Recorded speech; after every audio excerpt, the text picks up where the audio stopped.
Hyvät uuden vuoden vastaanottajat täällä Ristijärvellä. Uuden vuoden kynnyksellä on tapana katsoa aina menneeseen vuoteen, toivottaa onnellista uutta vuotta ja ehkä tehdä jokin uuden vuoden lupauskin.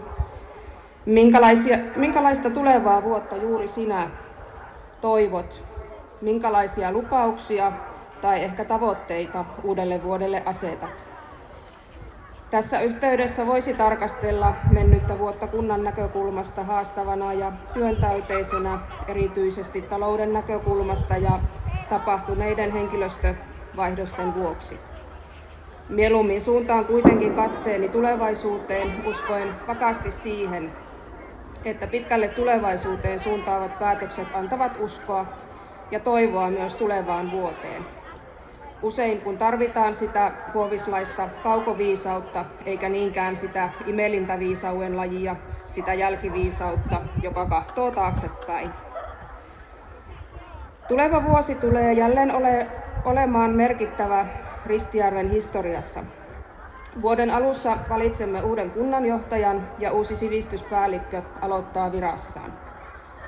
Tulossa on myös vaalivuosi ja kaikilla kunnassa asuvilla täysi-ikäisillä on mahdollisuus asettua ehdolle kunnallisiin ja sitä kautta myös maakunnallisiin luottamustehtäviin. Niihin hommiin, joissa on aidosti mahdollisuutta vaikuttaa oman kotikunnan ja Kainuun maakunnan kehittämiseen. Kuluvalla valtuustokaudella kuntastrategiaa on ohjannut ydinajatus sisukkaasta uudistuvasta kasvupitäjästä. Ajatuksella on haluttu kertoa, että pienen kunnan haasteista huolimatta pysymme erinomaisen sisukkaasti mukana uudistumisen rattaissa ja luomme edellytyksiä kasvamiseen ja kasvuun. Useilta maakunnallisilta tahoilta olen erityisesti nyt kuluneen syksyn aikana saanut kuulla, kuinka Ristijärvi näyttäytyy keskellä Kainuuta kuntana, jossa tuntuu nyt erityisesti tällä hetkellä olevan kummallisen positiivista kuhinaa. Erityisen tyytyväisiä saamme olla myös siitä, että kuntaamme on perustettu kuluneena vuonna useita uusia palvelualojen yrityksiä ja että ristijärveläinen henki esimerkiksi liikunnan, kulttuurin ja maanpuolustuksen saralla kuuluu edelleen vahvana. Olemme Ristijärvellä tunnettuja erityisesti yhteisöllisyydestä ja talkootyön voimasta.